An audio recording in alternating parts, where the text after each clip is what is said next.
Ok, ahora chicos y chicas, continuaremos con la parte de fórmula roja. Voy a tratar de hacer ese repaso súper rápido porque en realidad aquí es como que se especifica muy bien en esta clase todas las características que debemos encontrar. Primero tenemos la característica de cromía. La cromía es el espacio blanco que poseen las células rojas dentro de sí. Básicamente la cromía se da por digamos, el exceso que tiene de superficie con respecto al volumen del glóbulo rojo. ¿Se acuerdan? Que es como una menta. Entonces, al ser como una menta, en el centro pues vamos a tener poca concentración de hemoglobina y otras cosas. Entonces, básicamente se vuelve más transparente y a la hora de teñirlo se ve como un espacio en blanco. Entonces, la cromía normal sería como este caso, ¿verdad? Que vemos un espacio en blanco. Luego tenemos la hipercromía, que sería como algo así, que en realidad la hipercromía no es un término que se utilice y normalmente no está relacionado con un aumento de hemoglobina porque en realidad el glóbulo rojo tiene la capacidad en su maduración de parar la maduración con cierta concentración de hemoglobina. Entonces normalmente la concentración de hemoglobina en el glóbulo rojo está muy regulada y en realidad cuando vemos un hipercrómico no es tanto como que tenga un aumento de hemoglobina y que por eso se ve súper lleno y no tiene el espacio blanco, sino más bien como que son células que han perdido parte de su membrana o de su relación de superficie-volumen y tienen más volumen que superficie, entonces ya pierden su forma discoide, su forma de menta y adquieren forma esférica y entonces por eso es que no se les ve el centro blanco. Pero en este caso, pues nosotros nunca reportamos que hay hipercromía en una lámina, sino que lo que se reporta es que se observan esferocitos que van a ser estas células pues que tienen totalmente, que son redonditas normalmente y que tienen completamente lleno, por decirlo así, su espacio interno.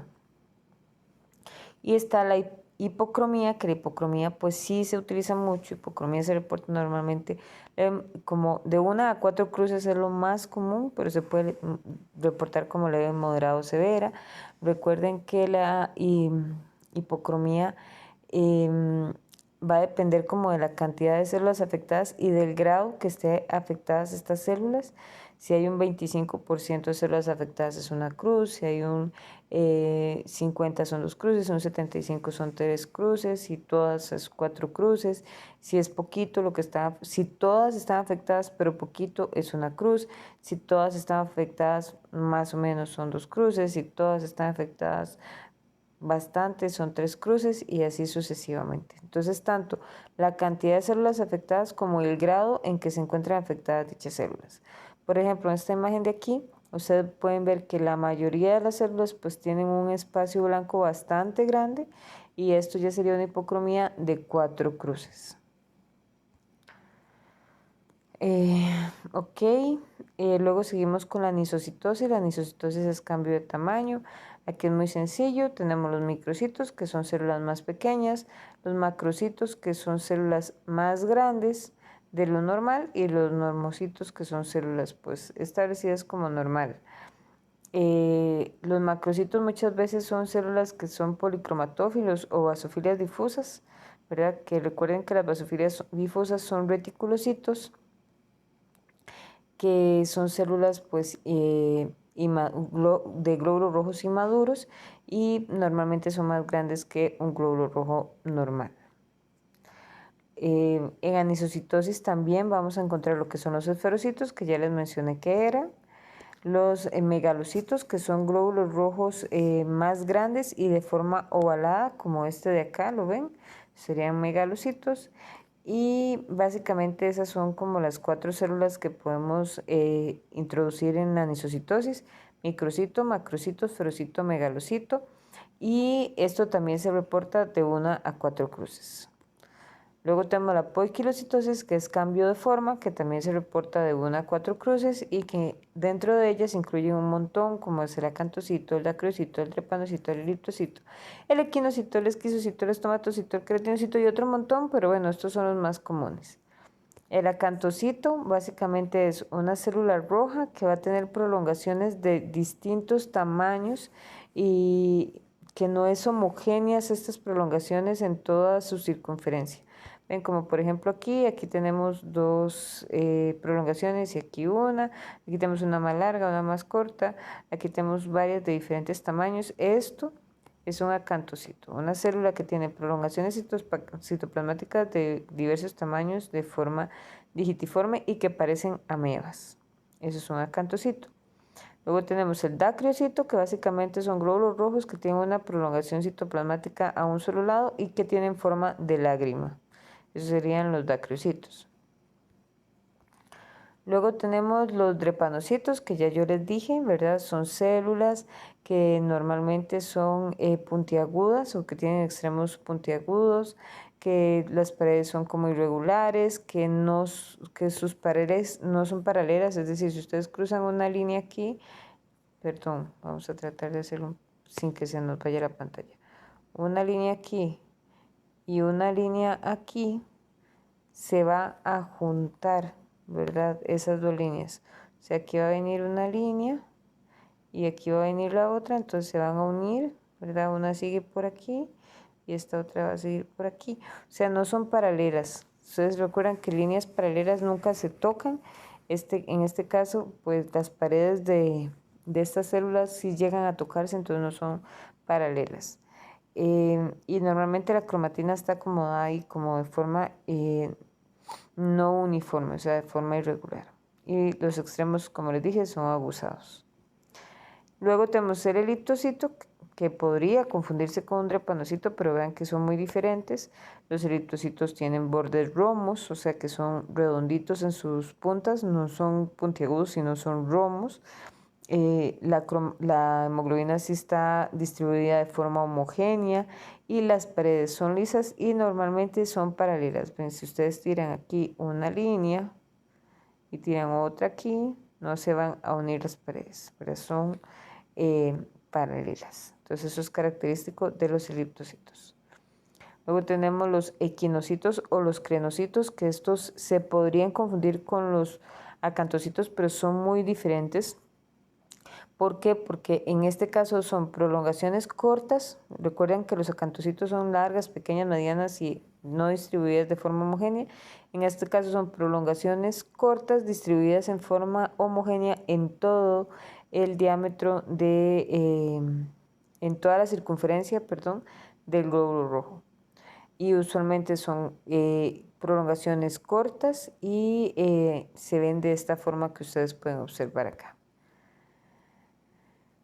Luego tenemos los esquizocitos. Los esquizocitos son fragmentos de glóbulos rojos, o sea, son pedacitos de glóbulos rojos. Se dan cuando se rompe un glóbulo rojo. No tienen forma definida, son más pequeños que un glóbulo rojo y se ven así, literalmente como pedacitos de glóbulos rojos. Luego tenemos los estomatocitos, que son células básicamente que tienen como, por decirlo así, una sonrisa dentro de ellas. Lo que poseen es, para que me entiendan, es como una línea, como un eliptocito, por decirlo así, dentro del glóbulo rojo. O sea, poseen una zona de donde está la zona, pues esta zona que no tiene hemoglobina, más bien es una zona alargada, como un cilindro con bordes romos. Eso sería un estomatocito, de esta forma. Los queratinocitos, que son los que están mordidos, por decirlo así, son en forma de cuernos o de diablito, ¿verdad? Si ustedes lo ven, es como una forma de diablito o de cuernos o de mordisco. También se le llama bite cell porque son células mordidas. Literalmente son células que muerde un macrófago, por decirlo así, entonces quedan con este tipo de forma. Y estos son queratinocitos. O sea, tienen como un par de prolongaciones al final de su citoplasma, nada más. Este es como un resumen, ¿verdad?, de las diferentes células que podemos encontrar. Y eso sería sobre todo lo que es poiquilocitosis de fórmula roja. Luego tenemos otros hallazgos que se reportan de forma independiente, aunque son cambios dentro de los glóbulos rojos. Tenemos los codocitos no se reportan ni como anison ni como poiquilo, ellos se reportan de forma independiente. También se les llama, los codocitos son estas células que también se les llama células en diana, porque se parecen a las dianas donde se tiran dardos, ¿verdad? Ustedes han visto que cuando ustedes tiran dardos van hacia una diana que tiene un circulito en el centro rojo, luego amarillo, luego verde, ¿verdad? Este tipo de distribución es semejante al tipo de distribución que tienen estas células, entonces también se les llama células diana o también se les llama células con forma de sombrero de charro, pero así no se diagnostica, eso es un nombre más coloquial. ¿Por qué? Porque son como ver un sombrero de charro desde arriba, ¿verdad? Básicamente. Los codocitos se reportan de 1 a 4 cruces dependiendo de la cantidad que se encuentre. Otras inclusiones que podemos reportar son los cuerpos de Howard-Joly, los cuales son inclusiones esféricas, gruesas, de color rojizo morado. De hecho, cambia el color cuando ustedes mueven el micrométrico y pasa como de morado a rojo. Son completamente rellenas, lo que son restos de núcleo y pueden haber una o varias en un glóbulo rojo. Son estas de acá. Tenemos el punteado basófilo, que el punteado basófilo son un montón de puntitos azules, que son restos de material nucleico. Son un montón de puntitos azules finos dentro de los glóbulos rojos. Ven que lo podemos observar acá. Y el punteado basurófilo, que es lo mismo, pero los puntitos son color rojizo. Casi nunca lo he observado. Normalmente lo que se observa es el punteado basófilo. Tanto el cuerpo el cuerpo de Howard-Joly se reporta como ausencia o presencia, o sea, ¿se observan cuerpos de Howard-Joly o no? No se dice la cantidad. El punteado basófilo sí se reporta también como ausencia y presencia, hay punteado basófilo o no, y igual el punteado azurófilo.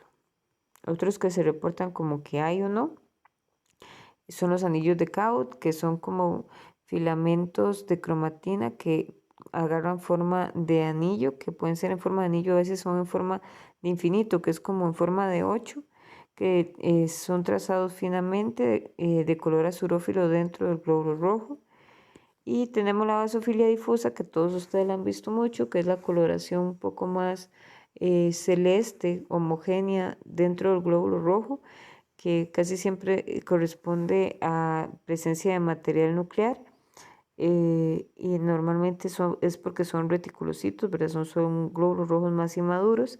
Y la basofilia difusa sí se reporta como leve, moderada o severa, dependiendo de la cantidad de glóbulos rojos con basofilia difusa que observemos. Otras cosas que podemos observar son parásitos intracelulares, como es una malaria, como la pueden observar aquí. También como un tripanosoma, ¿verdad? Como lo pueden observar en este otro.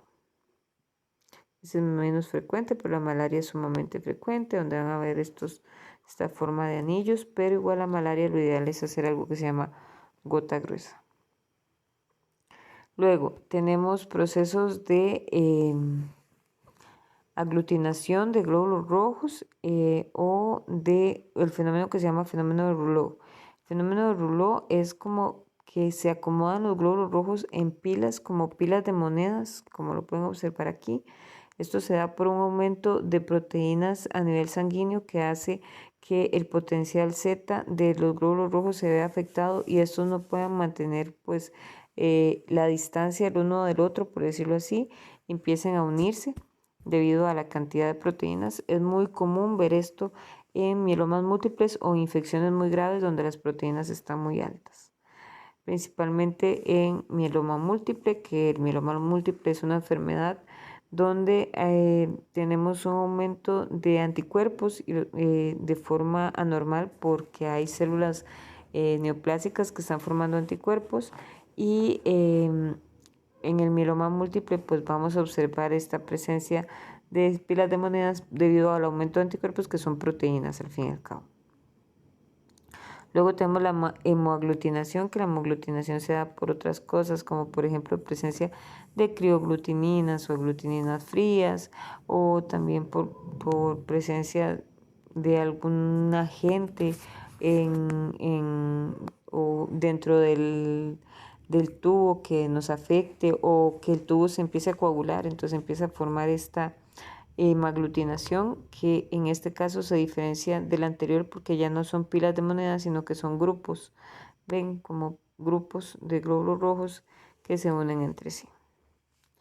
Los eritroblastos, que ya dijimos, ¿verdad? Estos son los eritroblastos ortocromáticos que yo les decía que son como del mismo color que el glóbulo rojo. Estos son los policromatófilos, que son más azules. Y luego están los basófilos, que son los que son difíciles de diferenciar de una célula plasmática. Y eso sería todo, chicos. Espero que tengan una linda noche.